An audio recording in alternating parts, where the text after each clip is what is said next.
Students, നമ്മൾ ചട്ടമ്പിസ്വാമികളുടെ വിദ്യാഭ്യാസവും ജീവിത വൃത്തിയും ആ ഒരു ഭാഗത്തെ പറ്റി പഠിച്ചുകൊണ്ടിരിക്കുകയാണ് അല്ലേ. നിങ്ങളെല്ലാവരും വായിച്ചു നോക്കിയെന്ന് വിശ്വസിക്കുന്നു. നമുക്ക് പെട്ടെന്ന് തന്നെ വായിക്കുമ്പോൾ തന്നെ ചോദ്യങ്ങൾ എന്തൊക്കെയാണ് നമുക്ക് അതിൽ തന്നെ പ്രതീക്ഷിക്കുകയും ഉത്തരങ്ങൾ ഏതൊക്കെയാണെന്ന് നമുക്ക് മനസ്സിലാക്കി വെക്കുകയും ചെയ്യാവുന്ന രീതിയിലുള്ള ഒരു പുസ്തകമാണിത് അല്ലേ. അപ്പോൾ നമുക്ക് ബാക്കി ഭാഗത്തിലേക്ക് കടക്കാം. നോക്കിയേ, അപ്പോൾ നമ്മുടെ എന്തായാലും അദ്ദേഹത്തിന്റെ ആ കല്ലടക്കുറിച്ചിയിൽ താമസത്തെ പറ്റിയൊക്കെ പറയുന്നുണ്ടല്ലോ. അദ്ദേഹത്തിന്റെ ശ്രേയസ്കരമായിട്ടുള്ള ഒരു ഭാവി അതിന്റെ അസ്ഥിവാരം ഉറപ്പിച്ചതും ഈ കല്ലടക്കുറിച്ചിയിലെ താമസമാണ്. പിന്നെന്താണ്, സുഭാജടാപാടികളുടെ അനുയായിയായിട്ടാണ് അദ്ദേഹം അവിടെ കഴിഞ്ഞത്. അദ്ദേഹത്തിനെ കണ്ടുമുട്ടിയതും അദ്ദേഹത്തിന്റെ കൂടെ യാത്ര പോകാൻ പറ്റിയതല്ല അദ്ദേഹത്തിന്റെ ഒരു മഹാഭാഗ്യങ്ങളിൽ ഒന്നായി തീരുകയാണ്. ബാക്കി നോക്കി നമ്മൾ കഴിഞ്ഞ ദിവസം പഠിച്ചതിന്റെ ബാക്കി ആ എന്താണ് നമ്മളുടെ സുഭാജടാപാടിയുമായിട്ട് നമ്മുടെ ചട്ടമ്പിക്ക് ഒരിക്കലും വേർപിരിയാനാകാത്ത രീതിയിലുള്ള ഒരു അടുപ്പം ആവുകയാണ് അവിടെ വെച്ചത്. ജടാപാടികളുടെ മഠത്തിനടുത്തായി ഒരു മുനീശ്വരൻ യോഗനിഷ്ഠയിൽ കഴിഞ്ഞിരുന്നു. അവിടെ എന്താണ്, ആ ജടാപാടിയുടെ മഠത്തിനടുത്തായി, മഠത്തിന്റെ തൊട്ടടുത്തായിട്ട് ഒരു മുനീശ്വരൻ, ഒരു മുനി, ഒരു യോഗി, അതാണ് മുനി എന്ന് പറയുന്നത്, സന്യാസി യോഗി. എന്താണ്, ആ യോഗനിഷ്ഠയിൽ കഴിഞ്ഞിരുന്നു. അവിടെ യോഗനിഷ്ഠയിൽ കഴിഞ്ഞിരുന്നതാണ്. അദ്ദേഹത്തിന്റെ അനുഗ്രഹാശിസ്സുകൾ ആർജിക്കുവാൻ കുഞ്ഞൻപിള്ളയ്ക്ക് സാധിച്ചു. അദ്ദേഹത്തിന്റെ ആ ഒരു അനുഗ്രഹം വാങ്ങിക്കാൻ വേണ്ടിയിട്ട് നമ്മുടെ കുഞ്ഞൻപിള്ളയ്ക്ക് സാധിച്ചു.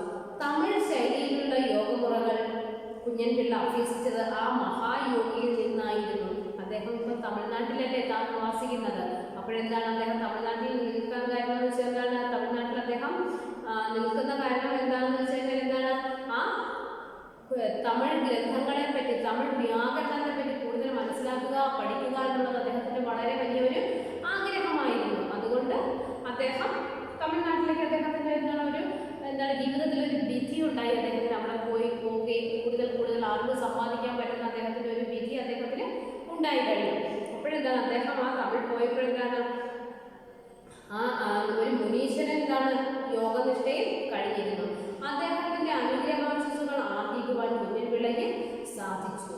തമിഴ് ശൈലിയിലുള്ള യോഗമുറകൾ കുഞ്ഞൻപിള്ള അഭ്യസിച്ചത് ആ മഹായോഗിയിൽ നിന്നായിരുന്നു. ആ തമിഴ് ശൈലിയിലുള്ള യോഗമുറകൾ, അപ്പോൾ യോഗാഭ്യാസങ്ങൾ നിങ്ങൾക്കും അറിയാലോ, നിങ്ങളും എല്ലാം യോഗ പഠിച്ചിട്ടുള്ള കുട്ടികളല്ലയോ, അപ്പോൾ നിങ്ങൾക്കും അറിയാമല്ലോ. അപ്പോഴെന്താണ് ഈ യോഗമുറകൾ പല രീതിയിലുള്ളതായിട്ട് ഉണ്ട്. അപ്പോഴെന്താണ് ആ യോഗമുറകളുടെ കാര്യം എന്താണ് പറയുന്നത്, അദ്ദേഹം എന്താണ് ആ തമിഴ് ശൈലിയിലുള്ള യോഗമുറകൾ കുഞ്ഞൻപിള്ള അഭ്യസിച്ചത് ആ മഹായോഗിയിൽ നിന്നായിരുന്നു. ആ മഹായോഗിയിൽ നിന്നാണ് അദ്ദേഹം ഇത് അഭ്യസിച്ചത്. അടുത്ത് നോക്കിയേ, ജടാപാടികളുടെ വസതിയിൽ താമസിക്കുമ്പോഴാണ് പല സംഗീതോപകരണങ്ങളിലും കുഞ്ഞൻപിള്ള പ്രാവീണ്യം നേടിയത്. അപ്പോൾ ആ ജടാപാടികളുടെ വസതിയിൽ താമസിക്കുമ്പോഴാണ് എന്താണ് പല സംഗീതോപകരണങ്ങളിലും കുഞ്ഞൻപിള്ള പ്രാവീണ്യം നേടിയത്. നിങ്ങൾക്കറിയാമല്ലോ, കുട്ടിക്കാലത്ത് തന്നെ എന്താണ് നമ്മുടെ പുരാണ ഗ്രന്ഥങ്ങളും കവിതകളും എല്ലാം എന്താണ് വളരെ ഉച്ചാരണ ശുദ്ധിയോടെ, നല്ല സ്ഫുടതയോടുകൂടി എന്താണ് നല്ല താളത്തിൽ, ഈണത്തിൽ അദ്ദേഹം ചൊല്ലുമായിരുന്നു. അത് കേൾക്കാൻ തന്നെ അടുത്തുള്ള ആളുകളെല്ലാം വന്നിരിക്കുന്നില്ലായിരുന്നു, അദ്ദേഹത്തിൻ്റെ അടുത്ത് വരുമായിരുന്നു. അപ്പോൾ അദ്ദേഹത്തിൻ്റെ ആ പാടുന്നതിൻ്റെയൊക്കെ ഒരു കഴിവ് നമുക്ക് കുഞ്ഞുനാളിൽ അദ്ദേഹത്തിനുണ്ടല്ലോ.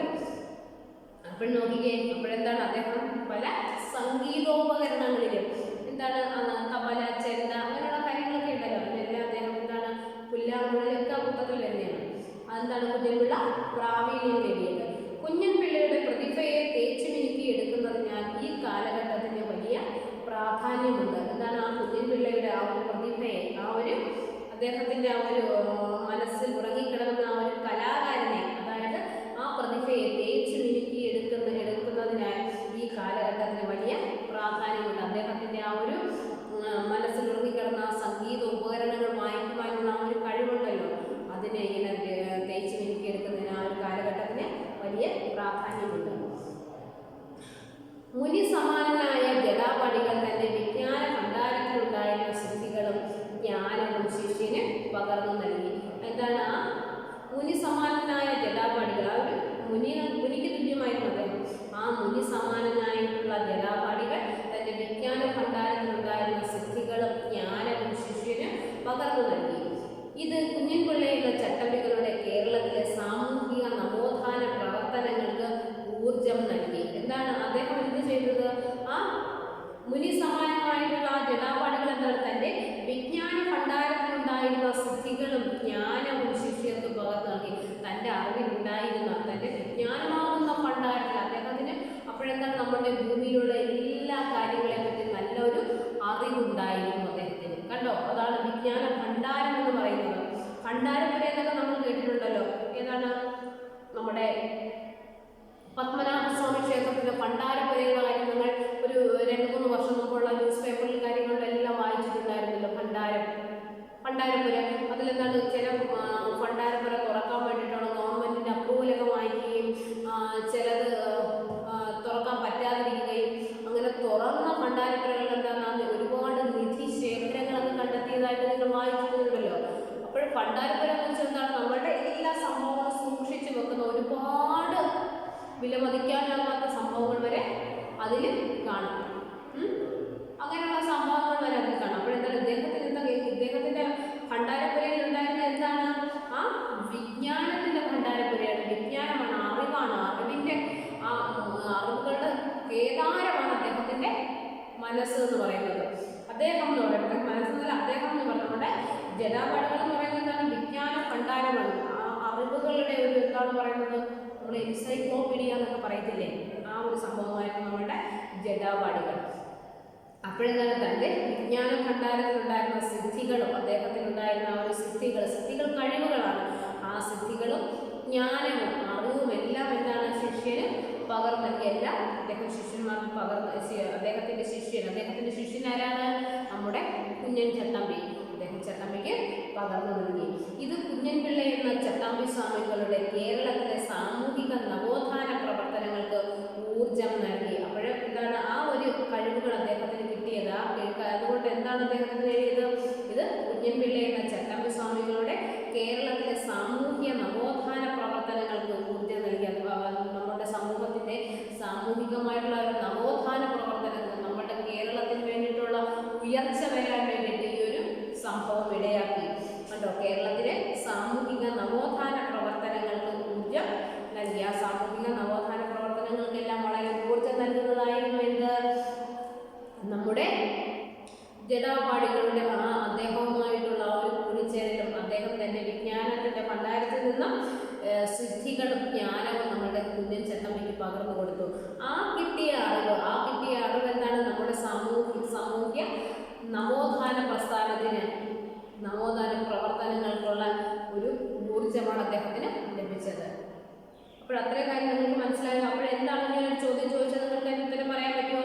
കുഞ്ഞൻപിള്ള ചട്ടമ്പി കുഞ്ഞൻപിള്ളയുടെ കേരള സാമൂഹിക നവോത്ഥാന പ്രവർത്തനങ്ങൾക്ക് ഊർജം ലഭിച്ചത് എവിടെ നിന്ന്, എങ്ങനെ? നമുക്ക് എഴുതാൻ പറ്റുമല്ലോ ഉത്തരം, അല്ലേ? ബാക്കി ശ്രദ്ധിച്ചേ. തൻ്റെ ശിഷ്യന് പ്രതിഭയും ജ്ഞാനവും വേണ്ടുവോളം ഉണ്ടെന്നും അത് സമൂഹത്തിന്റെ ഉന്നമനത്തിനും സാംസ്കാരിക പരിഷ്കരണത്തിനും ആവശ്യമായ ഊർജം കൊടുക്കുമെന്നും ആ ഗുരുവിന് മനസ്സിലായി. എന്താണ്? ആ തൻ്റെ ശിഷ്യന്, അദ്ദേഹത്തിന്റെ ശിഷ്യന് പ്രതിഭയും ജ്ഞാനം വെച്ചാൽ അറിവും വേണ്ടുവോളം ഉണ്ടെന്നും അത് സമൂഹത്തിന്റെ ഉന്നമനത്തിനും സാംസ്കാരിക പരിഷ്കരണത്തിനും ആവശ്യമായ ഊർജം കൊടുത്തുമെന്നും ആ ഗുരുവിന് മനസ്സിലായി. അപ്പോൾ അദ്ദേഹം നമ്മുടെ ചട്ടമ്പിയുമായിട്ട് സഹകരിച്ചപ്പോഴത്തേന് എന്താണ് മനസ്സിലായത്? എന്താണ് തൻ്റെ ശിഷ്യൻ എന്ന് പറയുന്ന ആരാണ്? ആ പ്രതിഭയും ജ്ഞാനവും വേണ്ടുവോളം ഉള്ള ഒരു വ്യക്തിയാണെന്ന് അദ്ദേഹത്തിന് മനസ്സിലായി. അപ്പോൾ ആ ഒരു പ്രതിഭയും ജ്ഞാനവും കൊണ്ട് എന്തെല്ലാം നേടാൻ പറ്റും? സമൂഹത്തിന്റെ ഉന്നമനത്തിനും സാംസ്കാരിക പരീക്ഷണത്തിനും ആവശ്യമായ ഊർജം കൊടുക്കുമെന്ന്, നമ്മുടെ ആ സമൂഹത്തിന്റെ ഉയർച്ചയ്ക്ക് വേണ്ടുന്ന ഊർജം അദ്ദേഹം നൽകുമെന്ന് ആ ഗുരുവിനെ മനസ്സിലായി. വിവിധങ്ങളായ മേഖലകളിൽ മികവ് തെളിയിച്ചുകൊണ്ടിരുന്ന ശിഷ്യനെ ഗുരു അനുഗ്രഹിച്ചു. എന്താണ് വിവിധങ്ങളായ മേഖലകൾ? ഒരുപാട് മേഖലകളിൽ മികവ് തെളിയിച്ചുകൊണ്ടിരുന്ന ശിഷ്യനെ ആ ഗുരു അനുഗ്രഹിച്ചു. അങ്ങനെ ഒരുപാട് മേഖലകളിൽ എന്താണ് ചെയ്യുന്നത്? ഗുരുവിന്റെ അനുഗ്രഹം അദ്ദേഹത്തിന് ഉണ്ടായിരുന്നു. തൻ്റെ ഗുരുവര്യന്റെ അനുഗ്രഹാശിസുകളും അദ്ദേഹത്തിന്റെ സമ്പർക്കം പകർന്നു നൽകിയ ആത്മചൈതന്യവുമായി സാമൂഹിക പ്രവർത്തനത്തിന് ആവശ്യമായ ഉൾക്കരുത്തോടെയാണ് കുഞ്ഞൻപിള്ള തിരുവനന്തപുരത്തേക്ക് മടങ്ങിയത്. അപ്പോഴെന്താണ് അദ്ദേഹം വിവിധങ്ങളായ മേഖലകളിൽ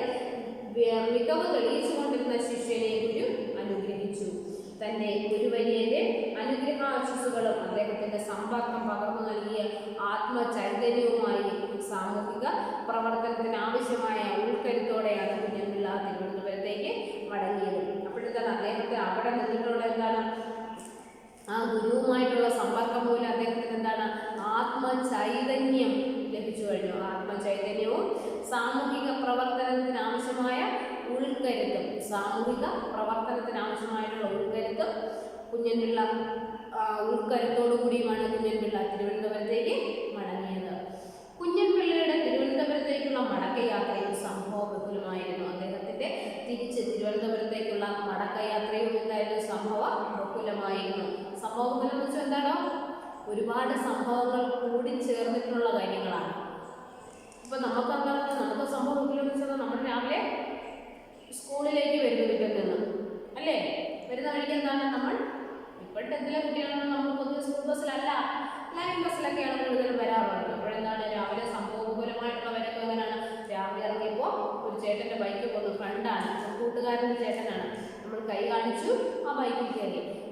കുറേ ഇങ്ങ് വന്നു കഴിഞ്ഞപ്പോൾ ബസ് സ്റ്റോപ്പ് ഒന്നും വരാം, അല്ലാത്തൊരു ഭാഗത്ത് ടയർ പഞ്ചറായി അല്ലേ, വീണ്ടും അവിടെ നിന്നിറങ്ങി ബസ് സ്റ്റോപ്പ് വരെ വീണ്ടും നടന്നു. ബസ് സ്റ്റോപ്പിൽ വന്നപ്പോഴത്തേനും ബസ്സെല്ലാം ഫുള്ളായിട്ട് പോവുകയാണ്, നിറഞ്ഞു പോവുകയാണ്, കയറാൻ സ്ഥലം കിട്ടിയില്ല. സ്കൂളിൽ വന്നപ്പോഴും ലേറ്റായി, നമ്മൾ മാനേജർ സമയം നാട്ടിൽ കിട്ടി, വഴക്ക് കിട്ടി അല്ലേ. അപ്പോൾ ഒരു സംഭവം ബഹുലമായിട്ടുള്ളൊരു ദിവസം അല്ലായിരുന്നോ. പിന്നെ എന്താണ് ടെസ്റ്റ് പേപ്പർ ഇട്ടു, അറിഞ്ഞില്ലായിരുന്നു, പഠിച്ചില്ലായിരുന്നു, അടി കിട്ടി. അങ്ങനെ ഒരു ദിവസം എന്താണ് വളരെ ഒരുപാട് സംഭവങ്ങൾ നിറഞ്ഞൊരു ദിവസമായി പോയി. അപ്രതീക്ഷിതമായിട്ടുണ്ടാകുന്ന സംഭവങ്ങൾ നിറഞ്ഞ ദിവസമാവുകയാണ് കേട്ടോ. അപ്പം നോക്കിക്കേ മക്കളെ, അപ്പോഴെന്താണ് അദ്ദേഹത്തിൻ്റെ കാര്യം പറയുന്നത് നോക്കിക്കേ. അദ്ദേഹത്തിൻ്റെ ജീവിതം തിരുവനന്തപുരത്തേക്കുള്ള മടക്കം തന്നെ എന്തായിരുന്നു, ആ യാത്ര ഒരു സംഭവബഹുലമായിരുന്നു. യാത്രക്കിടയിൽ സോറി മക്കളെ, കുഞ്ഞൻപിള്ളയുടെ തിരുവനന്തപുരത്തേക്കുള്ള മടക്കയാത്രയും സംഭവബഹുലമായിരുന്നു. യാത്രക്കിടയിൽ അത്യാവശ്യങ്ങളായ പല സിദ്ധന്മാരുമായി അദ്ദേഹം സമ്പർക്കം പുലർത്തി. എന്താണ് ആ യാത്രയിൽ, ആ തിരുവനന്തപുരത്തേക്കുള്ള മടക്കയാത്രയിൽ എന്താണ് അത്യാസമികളായിട്ടുള്ള പല സിദ്ധന്മാരും എന്താണ് മഹർഷികളെ പോലുള്ള കുറേ ആളുകളുമായിട്ട് ആ സിദ്ധന്മാരുമായിട്ട് അദ്ദേഹം സമ്പർക്കം പുലർത്തി. അവരിൽ നിന്നെല്ലാം ശാസ്ത്രാധിഷ്ഠിതമായ ദാർശനിക ബോധം ആർജിക്കുവാൻ അദ്ദേഹത്തിന് സാധിച്ചു. അപ്പോഴെന്താണ് മടക്കയാത്രയിലിടയിൽ വെച്ച് എന്താണ് അത്യാസവാസികളായിട്ടുള്ള പല സിദ്ധന്മാരെയും അദ്ദേഹം കാണുകയുണ്ടായി. പല സിദ്ധന്മാരുമായിട്ട് കൂടി സമ്പർക്കം ഉണ്ടാവുകയും പിന്നെന്താണ് അവരിൽ നിന്നെല്ലാം എന്താണ് ശാസ്ത്രാധിഷ്ഠിതമായ ദാർശനിക ബോധം ആർജിക്കുവാൻ അദ്ദേഹത്തിന് സാധിച്ചു. ശാസ്ത്രാധിഷ്ഠിതമായിട്ട് നമ്മുടെ ശാസ്ത്രത്തിൽ അധിഷ്ഠിതമായിട്ടുള്ള കാര്യങ്ങൾ, ആ ശാസ്ത്രാധിഷ്ഠിതമായിട്ടുള്ള ദാർശനിക ബോധം ആർജിക്കുവാൻ അദ്ദേഹത്തിന് സാധിച്ചു. യാത്രക്കിടയിൽ മരുത്വമലയിലും പരിസരങ്ങളിലും കുഞ്ഞൻപിള്ള കുറച്ചുനാൾ ഏകാന്ത ധ്യാനത്തിൽ ഏർപ്പെട്ടു. എന്താണ് ആ യാത്രക്കിടയിൽ അദ്ദേഹത്തിന് ഒരുപാട് ശാസ്ത്രാധിഷ്ഠിത ദാർശനിക ബോധം ലഭിക്കുന്നു. അതുകൂടാതെ എന്താണ് ആ യാത്രക്കിടയിൽ മരുത്വമലയിലും പരിസരങ്ങളിലും കുഞ്ഞൻപിള്ള കുറച്ചുനാൾ ഏകാന്ത ധ്യാനത്തിൽ ഏർപ്പെട്ടു. ആ മരുത്വമലയുണ്ടല്ലോ, നമ്മൾ എന്താണ് മരുത്വമലയെ പറ്റിയുള്ള വിശ്വാസം എന്ന് വെച്ച് കഴിഞ്ഞാൽ ആ മലയിൽ ഇല്ലാത്ത ഔഷധ സസ്യങ്ങൾ കുറവാണ്. ഒരുപാട് ഔഷധ സസ്യങ്ങളുണ്ട്. ആ ഔഷധ സസ്യങ്ങളുടെ ആ ഒരു കാറ്റ് എടുക്കുമ്പോൾ തന്നെ എന്താണ് നമ്മൾക്ക് എന്തെല്ലാം അസുഖങ്ങളുണ്ടോ അതെല്ലാം മാറിപ്പോവുകയാണ് ചെയ്യുന്നത്. ആ അസുഖങ്ങളെല്ലാം പോകും, നമുക്ക് അസുഖങ്ങൾ നമ്മളെ അധികം ബാധിക്കത്തില്ല.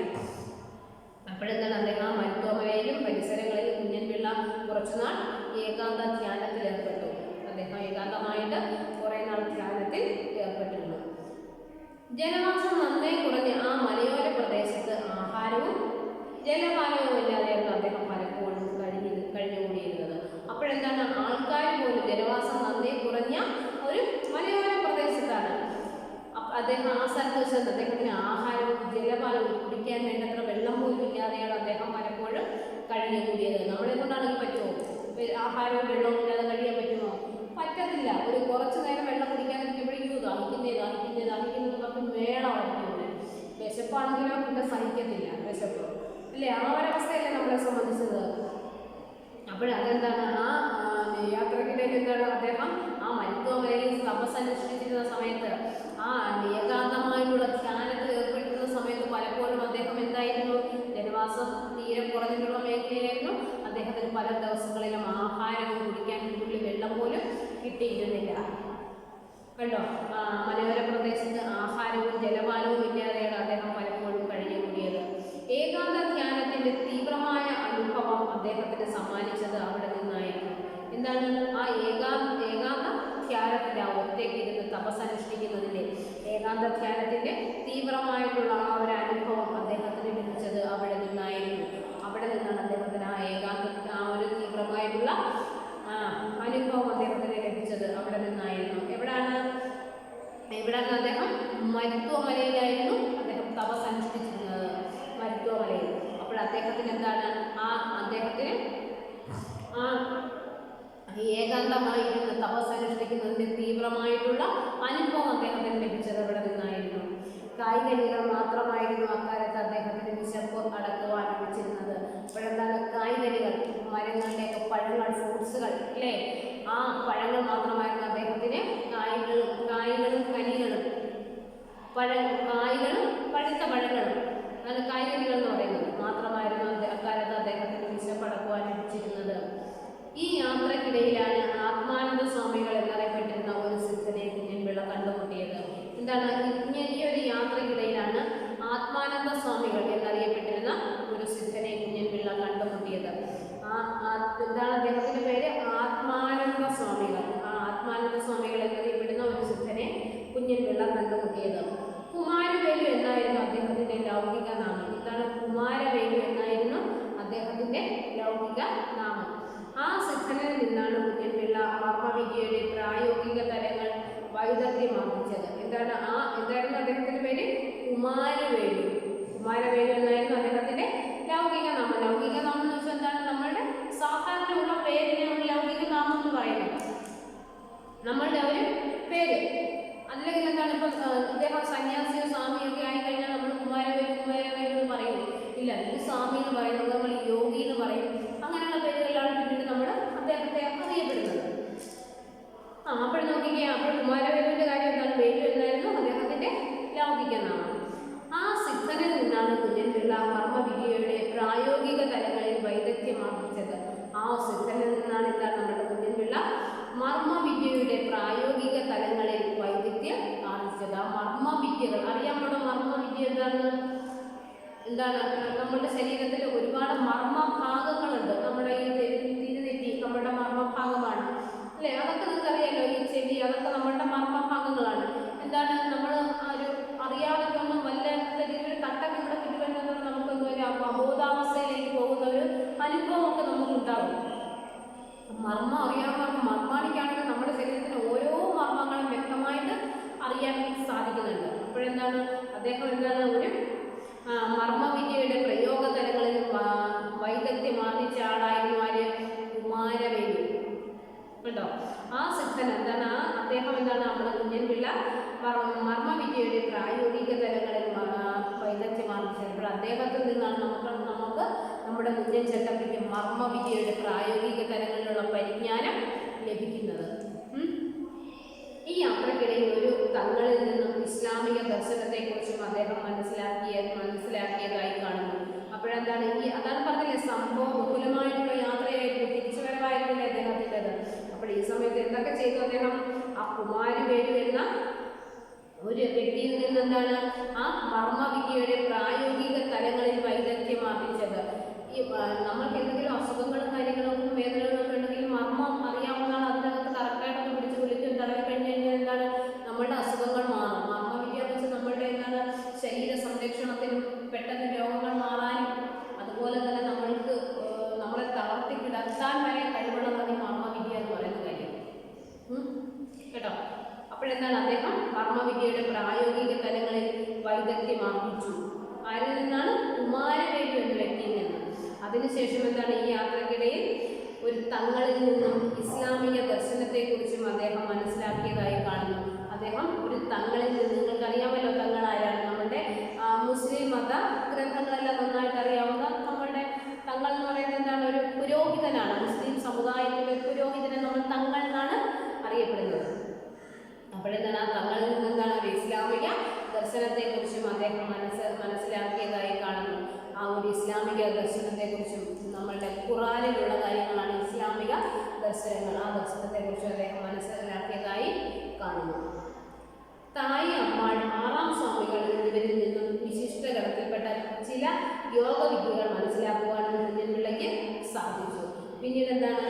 തായി അമ്മാൾ, ആറാം സ്വാമികൾ എന്നിവരിൽ നിന്നും വിശിഷ്ട ഗണത്തിൽപ്പെട്ട ചില യോഗവിദ്യകൾ മനസ്സിലാക്കുവാനും കുഞ്ഞൻപിള്ളയ്ക്ക് സാധിച്ചു. വൈജ്ഞാനികമായ ഈ യാത്ര കുഞ്ഞൻപിള്ളയിൽ ഉണ്ടാക്കിയ നേട്ടങ്ങളും കരുത്തും ഊർജവും ഉണ്ടായിരുന്നെങ്കിലും അത്യുത്തമമായ ഒരു ഗുരുവിനെ തനിക്ക് കണ്ടെത്തുവാൻ കഴിഞ്ഞില്ലെന്ന് കുഞ്ഞൻപിള്ള ആഗ്രഹിച്ചിരുന്നു. എന്താണ് അദ്ദേഹം ഈ ഒരുപാട് പേര് തായി അമ്മാളം, ആറാം സ്വാമികൾ എന്നിവരിൽ നിന്നെന്താണ് വിശിഷ്ടഗണത്തിൽപ്പെട്ട ചില യോഗവിദ്യകൾ മനസ്സിലാക്കുവാനും കുഞ്ഞൻപിള്ളയ്ക്ക് സാധിച്ചു. അവരിൽ നിന്നെല്ലാം വിശിഷ്ടപ്പെട്ട യോഗവിദ്യകൾ മനസ്സിലാക്കാൻ അവർക്ക് അദ്ദേഹത്തിന് സാധിച്ചു. വൈജ്ഞാനികമായ ഈ യാത്ര കുഞ്ഞൻപിള്ളയ്ക്കുണ്ടായ നേട്ടങ്ങൾ കരുത്തും ഊർജവും ഉണ്ടായിരുന്നുവെങ്കിലും എന്താണ് വൈജ്ഞാനികമായ അദ്ദേഹത്തിന് വിജ്ഞാനം സമ്പാദിക്കുന്ന കാര്യത്തിൽ വൈജ്ഞാനികമായ ഈ യാത്ര കുഞ്ഞൻപിള്ളയ്ക്കുണ്ടായ നേട്ടങ്ങൾ കരുത്തും ഊർജവും ഉണ്ടായിരുന്നുവെങ്കിലും അത്യുത്തമനായ ഒരു ഗുരുവിനെ തനിക്ക് കണ്ടെത്താൻ കഴിഞ്ഞില്ലെന്ന് കുഞ്ഞൻപിള്ള ആഗ്രഹിച്ചിരുന്നു. എന്താണ് ഒരുപാട് നേട്ടങ്ങളും യോഗവിദ്യ കാര്യങ്ങളും എല്ലാം അദ്ദേഹം പഠിച്ചു കഴിഞ്ഞു. ഒരുപാട് ഊർജവും അദ്ദേഹത്തിന് ലഭിച്ചു കഴിഞ്ഞു. എന്നിരുന്നാൽ പോലും എന്താണ് അത്യുത്തമനായ ഒരു ഗുരുവിനെ, ഏറ്റവും ഉത്തമനായിട്ടുള്ള ഒരു ഗുരുവിനെ തനിക്ക് കണ്ടെത്താൻ കഴിഞ്ഞെങ്കിലെന്ന് അദ്ദേഹം കുഞ്ഞൻപിള്ള ആഗ്രഹിച്ചിരുന്നു. ഈ നേടിയ അറിവ് കാര്യങ്ങളൊന്നും പോരാ. എന്താണ് കുറേ കൂടെ ഉത്തമനായിട്ടുള്ള അത്യുത്തമനായിട്ടുള്ള ഒരു ഗുരുവിനെ തനിക്ക് കണ്ടെത്താൻ കഴിഞ്ഞെങ്കിലെന്ന് അദ്ദേഹം വളരെയധികം ആഗ്രഹിച്ചു. ബാക്കി ശ്രദ്ധിച്ച മക്കളെ, താൻ ആഗ്രഹിച്ചിരുന്നതുപോലെ ഒരു ഗുരുവിനെ തേടി കുഞ്ഞൻപിള്ള ഏറെക്കാലം അലഞ്ഞു നടക്കേണ്ടതായി വന്നില്ല. എന്താണ് താൻ ആഗ്രഹിച്ചിരുന്ന പോലെ അദ്ദേഹം എന്താണ് ഏറ്റവും നല്ല പ്രഗത്ഭനായിട്ടുള്ള ഒരു ഗുരുവിനെ, എന്ത് ഗുരുവിനെയാണ് പറഞ്ഞിരിക്കുന്നത്? ആ അത്യുത്തമനായ ഒരു ഗുരുവിനെ കണ്ടെത്താൻ വേണ്ടിയിട്ട് അദ്ദേഹം കഴിഞ്ഞിരുന്നെങ്കിലെന്ന് അദ്ദേഹം ആഗ്രഹിക്കുകയാണ്. അപ്പോഴെന്താണ് താൻ ആഗ്രഹിച്ചിരുന്നത് പോലെയുള്ള ഒരു ഗുരുവിനെ തേടി കുഞ്ഞൻപിള്ള ഏറെക്കാലം അലഞ്ഞു നടക്കേണ്ടതായി വന്നില്ല.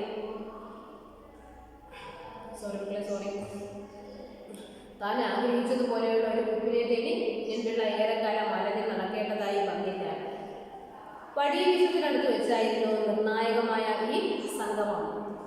എന്താണ് വടിവീശത്ത് വെച്ചായിരുന്നു നിർണായകമായിട്ടുള്ള, വളരെ നിർണായകം എന്ന് വെച്ചാൽ വളരെ ഇമ്പോർട്ടൻ്റ് നമ്മൾ പറയത്തില്ലേ, ആ നിർണായകമായിട്ടുള്ള ഈ സംഗമം.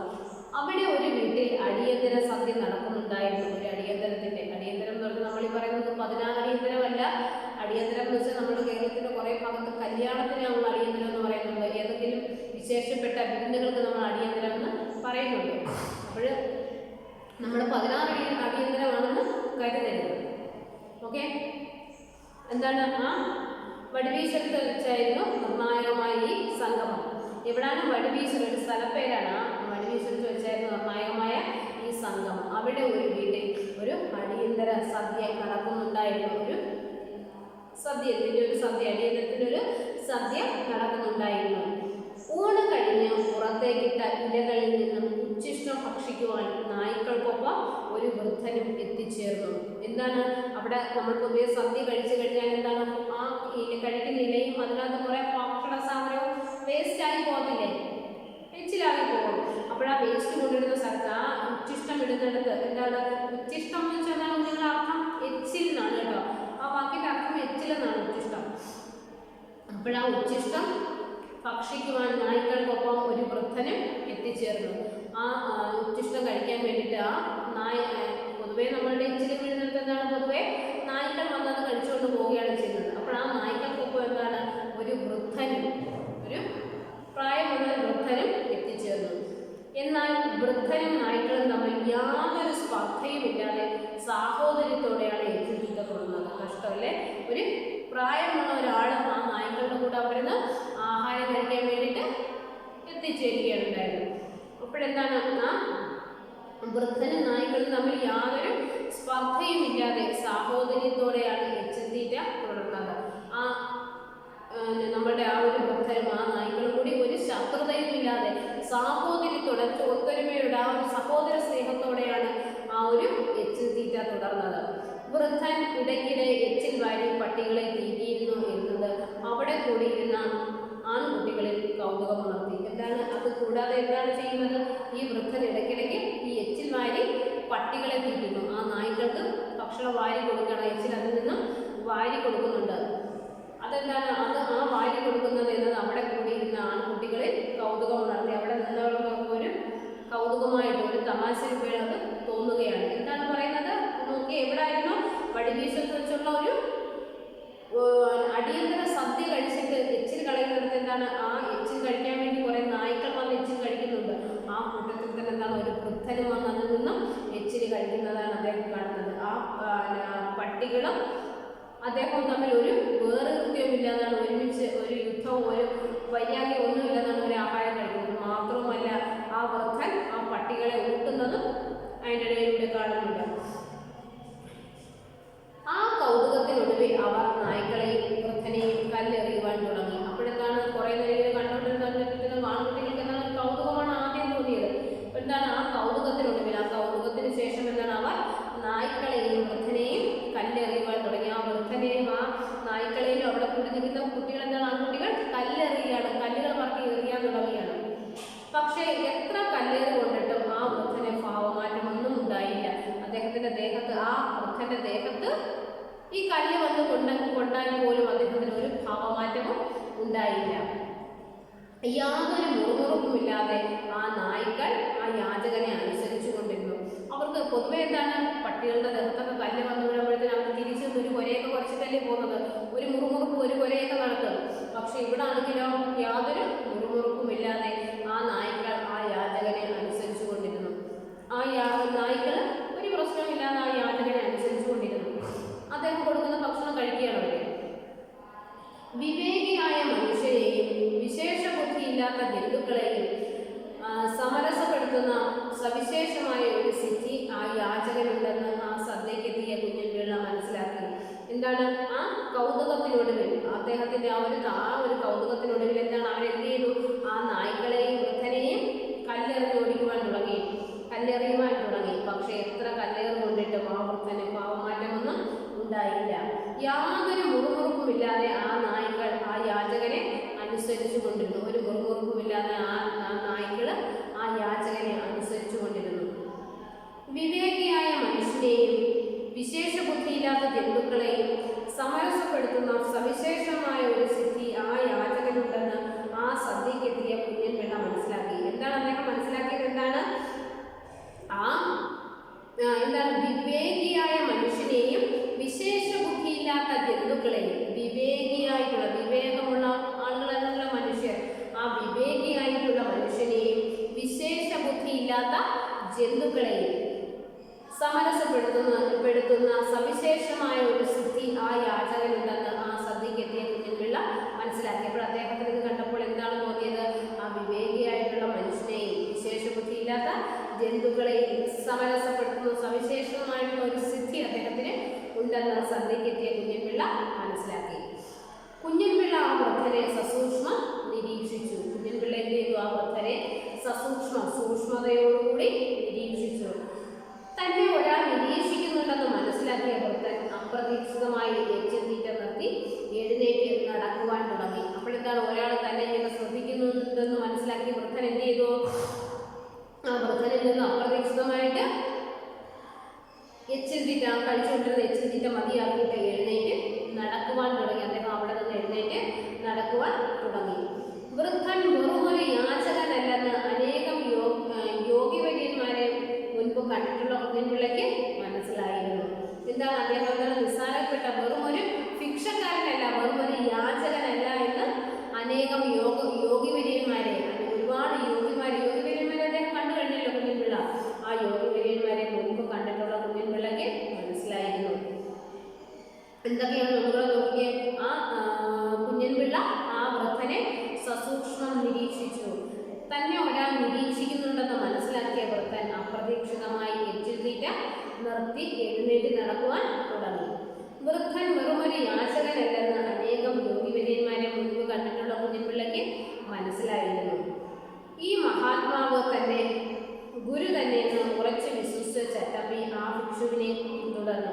അപ്പോഴെന്താണ് ആ യാചകൻ അവിടെ എഴുന്നേറ്റ് നടക്കുകയല്ലേ, ആ നടക്കുന്നപ്പോഴെന്താണ് ഈ മഹാത്മാവ് വെറും തൻ്റെ ഗുരു തന്നെയാണെന്ന് ഉറച്ചു വിശ്വസിച്ച ചട്ടമ്പി ആ ഭിക്ഷുവിനെ പിന്തുടർന്നു. ആ പോകുന്ന ആ ഇച്ചിരി കഴിച്ചുകൊണ്ടിരുന്ന ആ വൃദ്ധൻ, ആ മഹാത്മാവ് എന്താണ് ഒരു നിസ്സാരക്കാരനല്ല എന്ന് അദ്ദേഹത്തിന് മനസ്സിലാവുകയും പിന്നീട് എന്ത് ചെയ്തു, മഹാത്മാവ് തൻ്റെ ഗുരു തന്നെയെന്ന് ഉറച്ചു വിശ്വസിച്ച ചട്ടമ്പി ആ ഭിക്ഷുവിനെ പിന്തുടർന്നു.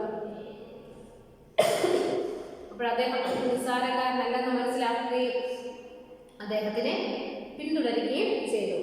എന്നാൽ വൃദ്ധൻ തൻ്റെ നടത്തം വേഗത്തിലാക്കി. പക്ഷെ എന്ത് ചെയ്യുന്നു, ആ വൃദ്ധൻ തൻ്റെ നടത്തം എന്ത് ചെയ്തു, വേഗത്തിലാക്കി. 10-12 നാഴിക നടന്നു കഴിഞ്ഞ് ഭിക്ഷു പിന്നെ ഓടുവാൻ തുടങ്ങി. അപ്പോൾ 10-12 നാഴിക നടന്നു കഴിഞ്ഞിട്ട് ആ ഭിക്ഷു പിന്നീട് എന്ത് ചെയ്തു, ഭിക്ഷു പിന്നീട് ഓടാൻ തുടങ്ങി. കുറേ ദൂരം ഓടിയ ശേഷം അദ്ദേഹം ഒരു കാട്ടിലേക്ക് പ്രവേശിച്ചു. അപ്പോൾ കുറേ ദൂരം 10-12 നാഴിക നടന്നു. അതിനുശേഷം പിന്നെ അദ്ദേഹം എന്ത് ചെയ്തു, ഓടി കഴിഞ്ഞിട്ട് എന്താണ്, കുറേ ദൂരം ഓടിയ ശേഷം അദ്ദേഹം എന്ത് ചെയ്തു, ഒരു കാട്ടിലേക്ക് പ്രവേശിച്ചു. ശരീരത്തിലെ ഊർജ്ജം വറ്റി വരേണ്ട കുഞ്ഞൻപിള്ള ബോധരഹിതനായി വീണ്ടുപോയി. അപ്പോൾ നമ്മുടെ കുഞ്ഞൻപിള്ള എന്ത് ചെയ്തു, കുറേ ദൂരം ഓടിയപ്പോഴെന്താണ് ഇദ്ദേഹം പിന്തുടരുകയല്ലേ. അപ്പോഴത്തേന് ആ വൃദ്ധൻ നടക്കുന്ന സമയത്ത് കുഞ്ഞൻപിള്ളയും പുറകെ നടക്കുകയാണ്. ആ വൃദ്ധൻ ഓടി തുടങ്ങുമ്പോഴെന്നാണ് വീണ്ടും ഓടുന്ന ഒരാളുടെ പുറകെ നടന്നു പോയി കഴിഞ്ഞാൽ കൂടെ എത്തുമോ? ഇല്ല, കൂടെ ഓടിയേ പറ്റുള്ളൂ. അപ്പോൾ നമ്മുടെ കുഞ്ഞൻ ചട്ടമ്പി അദ്ദേഹത്തിൻ്റെ കൂടെ ഓടുകയാണ്. പക്ഷെ കുറേ ദൂരം ചെന്നപ്പോഴെന്ത് ചെയ്തു, എന്നിട്ടൊരു കാട്ടിലേക്ക് പ്രവേശിക്കുകയാണ്.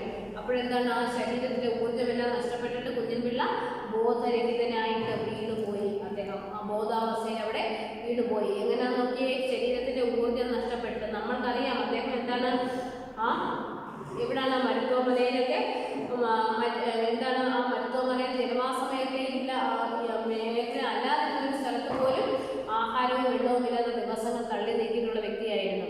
പക്ഷേ ഇദ്ദേഹത്തിൻ്റെ കൂടെ ഓടിക്കഴിഞ്ഞപ്പോൾ എന്ത് ചെയ്തു, ഇടയ്ക്ക് വെച്ച് മയങ്ങി അബോധാവസ്ഥയിൽ ബോധരഹിതനായിട്ട് വീണുപോയി.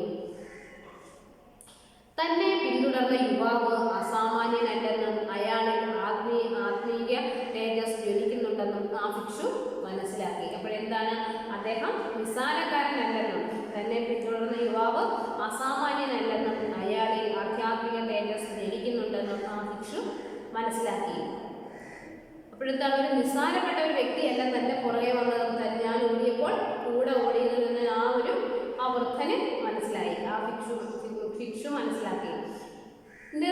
നിർമ്മാണപ്രാപ്തമായ അനുഗ്രഹവും മന്ത്രോപദേശവും ലഭിക്കുവാൻ ആ യുവാവ് യോഗ്യനാണെന്ന് ആ ഭിക്ഷുവിന് തോന്നി. അപ്പോഴെന്താണ് അദ്ദേഹത്തിന് തോന്നിയത്, നിസ്സാരപ്പെട്ട ഒരാളല്ല, നിസ്സാരക്കാരനല്ല, അസാമാന്യനായെന്നും അയാളിൽ ആധ്യാത്മിക തേജസ് ജ്വലിക്കുന്നുണ്ടെന്നും ആ ഭിക്ഷു മനസ്സിലാക്കിയില്ലേ. എന്നിട്ട് എന്താണ്, നിർമ്മാണപ്രാപ്തമായ അനുഗ്രഹവും മന്ത്രോപദേശവും ലഭിക്കുവാൻ ആ യുവാവ് യോഗ്യനാണെന്ന് ആ ഭിക്ഷുവിന് തോന്നി. അപ്പോഴെന്താണ്, ആ നിർമ്മാണപ്രാപ്തമായിട്ടുള്ള അനുഗ്രഹം അദ്ദേഹത്തിന് ആ ഒരു നിർമ്മാണപ്രാപ്തമായിട്ടുള്ള അനുഗ്രഹം ലഭിക്കാനും പിന്നെന്താണ് മന്ത്രോപദേശവും ലഭിക്കുവാനും ആ യുവാവ് യോഗ്യനാണെന്ന് ഭിക്ഷുവിന് തോന്നി. ബ്രഹ്മജ്ഞാനിയായ ആ ഭിക്ഷു തളർന്നു കിടന്ന കുഞ്ഞൻപിള്ളയെ താങ്ങിയെടുത്ത് യോഗസുധയുടെ അപൂർവമായ അനുഭൂതി രസങ്ങളിൽ അവരിലേക്ക് പകർന്നു. എന്ത് ചെയ്തു, ആ തളർന്നു കിടക്കുന്ന കുഞ്ഞൻപിള്ളയെ എന്ത് ചെയ്തു, അദ്ദേഹം താങ്ങിയെടുത്തിട്ട് എന്താണ്, യോഗസുധയുടെ അപൂർവമായ അനുഭൂതി രസങ്ങൾ അവരിലേക്ക് പകർന്നു കൊടുക്കുകയാണ്. അദ്ദേഹത്തിന് അവിടെ വെച്ചാൽ എന്താണ്, ആ യോഗസുധയുടെ അപൂർവമായിട്ടുള്ള അനുഭൂതി രസങ്ങൾ അവരിലേക്ക് പകർന്നു നൽകി. നോക്കി, ആ യാചകന്റെ തലോടലേക്ക് ബോധം വീണ്ടെടുത്ത കുഞ്ഞൻപിള്ള അനുപമായ ഒരു തേജോവലയം തൻ്റെ മുൻപിൽ ജ്വലിച്ചു നിൽക്കുന്നത് കണ്ട് വിസ്മയിച്ചു പോയി. എന്താണ്, ആ യാചകന്റെ തലോടൽ, ആ തലോടിയല്ലേ അദ്ദേഹത്തിന് ഉണർത്തുന്ന ആ യോഗമുദ്രകളെല്ലാം എടുക്കുന്ന യോഗസുധയുടെ അപൂർവമായിട്ടുള്ള അനുഭൂതി കൊടുക്കുന്നത്. അപ്പോഴെന്താണ്, ആ യാചകന്റെ തലോടലേക്ക് ബോധം വീണ്ടെടുത്ത കുഞ്ഞൻപിള്ള അനുപമമായ ഒരു തേജോവലയം തൻ്റെ മുൻപിൽ ജ്വലിച്ചു നിൽക്കുന്നത് കണ്ട് വിസ്മയിച്ചു പോയി. എന്താണ് കണ്ടത്, അനുപമമായിട്ടുള്ള മറ്റൊന്നിനോട് ഉപമിക്കാനാവാത്തത്രയുമുള്ള ഒരു തേജോവലയം, ഒരു തേജസ്സിൻ്റെ വലയം തൻ്റെ മുൻപിൽ ജ്വലിച്ചു നിൽക്കുന്നത് കണ്ട് വിസ്മയിച്ചു പോയി. എന്താണ്, അദ്ദേഹം ഇങ്ങനെ കണ്ണു തുറന്നപ്പോൾ കാണുന്ന എന്താണ്, ഒരു തേജസ്സിൻ്റെ വലയമാണ് നിൽക്കുന്നത്. നോക്കിക്കേ, ബാക്കി നോക്കിയേ. കരുണാമയനായ ജീവൻ മുക്തനായ ആ യോഗിവര്യൻ പ്രണവമന്ത്രം ഉപദേശിച്ചുകൊണ്ട് കുഞ്ഞൻ പിള്ളയെ അനുഗ്രഹിച്ചു. എന്താണ് അദ്ദേഹം ചെയ്തത്? എന്താണ് ആ യാചകന്റെ തലോടലേക്ക് ബോധം വീണ്ടെടുത്ത കുഞ്ഞൻ പിള്ള അനുപമമായ ഒരു തേജോവലയം തന്റെ മുൻപിൽ ജ്വലിച്ചു നിൽക്കുന്നത് കണ്ട് വിസ്മയിച്ചു പോയി. തേജോവലയം ജ്വലിച്ചു നിൽക്കുന്നത് കണ്ട് അദ്ദേഹം വിസ്മയിച്ചു പോവുകയാണ്. കരുണാമയനായ ജീവൻ മുക്തനായ ആ യോഗിവര്യൻ പ്രണവമന്ത്രം ഉപദേശിച്ചുകൊണ്ട് കുഞ്ഞൻ പിള്ളയെ അനുഗ്രഹിച്ചു. ആ പ്രണവമന്ത്രമെല്ലാം ഉപദേശിച്ചുകൊണ്ട് കുഞ്ഞൻ പിള്ളയെ അനുഗ്രഹിച്ചു. ഗുരുഹൃദയത്തിൽ നിന്നും ആശ്രജ്ഞാനത്തിന്റെ കാതൽ ശിശുവിലേക്ക് പകർന്നിറങ്ങിയപ്പോൾ പുതിയൊരു ആധ്യാത്മിക തേജസ് ജനിക്കുകയായിരുന്നു. അപ്പോഴെന്താണ്? ആ യോഗിവര്യയിൽ നിന്നും, ആ ഗുരുഹൃദയത്തിൽ നിന്നും ആശ്രജ്ഞാനത്തിന്റെ കാതൽ ശിഷ്യനിലേക്ക് പറന്നിറങ്ങിയപ്പോൾ അദ്ദേഹത്തിന്റെ ആ ഒരു ആശ്രജ്ഞാനത്തിന്റെ കാതൽ ശിഷ്യനിലേക്ക് പകർന്നിറങ്ങിയപ്പോൾ പുതിയൊരു ആധ്യാത്മിക തേജസ് ജനിക്കുകയായിരുന്നു. പുതുതായിട്ടൊരു ആധ്യാത്മിക തേജസ് അവിടെ ആദ്യമായിട്ട് ജനിക്കുകയായിരുന്നു. ആ വേദാന്താന്വേഷകനിൽ ഊർജവും ചൈതന്യവും ജ്വലിച്ചു. അപ്പോഴെന്താണ്? ആ വേദാന്തങ്ങളെ പറ്റി കൂടുതൽ അന്വേഷിച്ചു കൊണ്ടിരുന്ന ആളിൽ ആ വേദാന്താന്വേഷകനിൽ ഊർജവും ചൈതന്യവും ജ്വലിച്ചു. മാനസിക ജീർണതകളെ ഉന്മൂലനം ചെയ്തുകൊണ്ട് ഭക്തിയുടെ മഹാസാഗരം ആ യുവാവിന്റെ വിചാരധാരയെ നിർമ്മലമാക്കി. എന്ത് ചെയ്തു? ആ മാനസിക ജീർണതകളെ ഉന്മൂലനം ചെയ്തുകൊണ്ട് അദ്ദേഹത്തിന്റെ മനസ്സിൽ എന്താണ്? വീണ്ടും കുറച്ചുകൂടി കുറെ കൂടെ മികവുറ്റ ഒരു ആധ്യാത്മിക ഗുരുവിനെ കണ്ടെത്തണം എന്നതായിരുന്നു അദ്ദേഹത്തിന്റെ ഒരു ആഗ്രഹം. അപ്പോഴെന്താണ് അദ്ദേഹത്തിന്റെ മനസ്സിൽ എന്താണ്? അദ്ദേഹത്തിന്റെ ആ വേദാന്ത അന്വേഷകരിൽ ഊർജവും ചൈതന്യവും ജ്വലിച്ചു. മാനസിക ജീർണതകളെ ഉന്മൂലനം ചെയ്തുകൊണ്ട് ഭക്തിയുടെ മഹാസാഗരം ആ യുവാവിന്റെ വിചാരധാരയെ നിർമ്മലമാക്കി. എന്താണ്? ആ യുവാവിന്റെ ഭക്തിയുടെ മഹാസാഗരം ആ യുവാവിന്റെ വിചാരധാരയെ നിർമ്മലമാക്കി. ശ്രീരാമകൃഷ്ണ പരമഹംസ സ്വാമി വിവേകാനന്ദന് വെറും കരസ്പർശത്തിലൂടെ ആധ്യാത്മികമായ അനുഭവബോധ്യം വരുത്തുന്നത് പോലെയുള്ള ഒരു പ്രക്രിയയാണ് ഇവിടെ നടന്നത്. വിവേകജ്ഞാനത്തിന്റെ സൂര്യോദയം. എന്താണ് ഇതിന് പറയുന്നത്? വിവേകജ്ഞാനത്തിന്റെ സൂര്യോദയം എന്ന് അവിടെ ഉദിക്കുകയാണ് കേട്ടോ. നോക്കിയേ, ശ്രീരാമഹംസ പരമഹംസ സ്വാമി വിവേകാനന്ദന് വെറും കരസ്പർശത്തിലൂടെ ആധ്യാത്മികമായ അനുഭവബോധ്യം വരുത്തിയതുപോലെയുള്ള ഒരു പ്രക്രിയയാണ് ഇവിടെ നടന്നത്. നിങ്ങൾ കഴിഞ്ഞ പ്രാവശ്യം നമ്മുടെ ഉപപാഠ പുസ്തകമായിരുന്നു സ്വാമി വിവേകാനന്ദൻ. അത് പഠിച്ചു കഴിഞ്ഞ കുട്ടികളാണല്ലോ നിങ്ങൾ. അത് നിങ്ങൾക്കറിയാമല്ലോ എന്താണ് ശ്രീരാമഹംസ പരമഹംസർ എന്താണ്? ശ്രീരാമകൃഷ്ണ പരമഹംസർ എന്താണ്? വെറും കരസ്പർശത്തിലൂടെ, കൈകളുടെ ഒരു സ്പർശനത്തിലൂടെയാണ് ആധ്യാത്മികമായ അനുഭവബോധ്യം വരുത്തിയ ആർക്കാണ്? വിവേകാനന്ദൻ. അങ്ങനെ ലഭിച്ചത് നമ്മൾ പഠിച്ചു കഴിഞ്ഞ കാര്യമാണത്. അങ്ങനെയുള്ളൊരു പ്രക്രിയയാണ് ഇവിടെ നടന്നത്. എന്താണ്? വിവേകജ്ഞാനത്തിന്റെ സൂര്യോദയം. ഇതിനെന്താണ് പറയുന്നത്? വിവേകജ്ഞാനത്തിന്റെ സൂര്യോദയം. നമുക്ക് വേണം ആ ഭാഗത്ത് ഒരു ക്വസ്റ്റ്യൻ കൂടി എടുക്കാം. എന്താണ് വിവേകജ്ഞാനത്തിന്റെ സൂര്യോദയം എന്ന് വിശേഷിപ്പിച്ചത്? എങ്ങനെ പറഞ്ഞൂടെ? നമുക്ക് ഈ ഒരു ഭാഗം ഇതിന്റെ ഉത്തരമായിട്ട് പറഞ്ഞൂടെ? എന്താണ് ഇവിടെ എന്താണ് ആ വിവേകജ്ഞാനത്തിന്റെ സൂര്യോദയം എങ്ങനെയാണ് നമ്മൾ വിവരിക്കുന്നത്? ഒന്ന് നോക്കിയ ആൻസർ. ശ്രീരാമകൃഷ്ണ പരമഹംസ സ്വാമി വിവേകാനന്ദന് വെറും കരസ്പർശത്തിലൂടെ ആധ്യാത്മികമായ അനുഭവബോധ്യം വരുത്തിയത് പോലെയുള്ള ഒരു പ്രക്രിയയാണ് ഇവിടെ നടന്നത്. അല്ലേ? അതല്ലേ? അത് നമുക്ക് വേണം വിവരിക്കുക എന്നുള്ളൊരു ചോദ്യമായിട്ട് ചോദിക്കാം. എന്താണ് വേറൊരു കാര്യം നമുക്ക് ചോദിക്കാം. വേറൊന്നും പറയുന്നത് വിവേകജ്ഞാനത്തിന്റെ സൂര്യോദയം എന്ന് വിശേഷിപ്പിക്കുന്നത് എങ്ങനെ? അപ്പോൾ ആ ഭാഗത്ത് നമുക്ക് 2 ചോദ്യങ്ങൾ പ്രതീക്ഷിക്കാം. ഓക്കെ, വേറൊരു ചോദ്യം വരുന്നത് എന്താണ്? താൻ ആഗ്രഹിച്ചതുപോലെ കുഞ്ഞൻ ഒരു ഗുരുവിനെ കണ്ടുപിടിച്ചത് എങ്ങനെ? അതെ, അതൊരു ചോദ്യമായിട്ട് നമുക്ക് ഈ ഒരു ഭാഗത്ത്, നമ്മളിപ്പോൾ ഈ ഒരു പഠിച്ച ഭാഗത്ത് നമുക്ക് വേണമെങ്കിൽ ചോദിക്കാമല്ലോ. എന്താണ്? എങ്ങനെയായിരുന്നു അദ്ദേഹം താൻ ആഗ്രഹിച്ചതുപോലുള്ള ഒരു ഗുരുവിനെ കണ്ടുപിടിച്ചത്?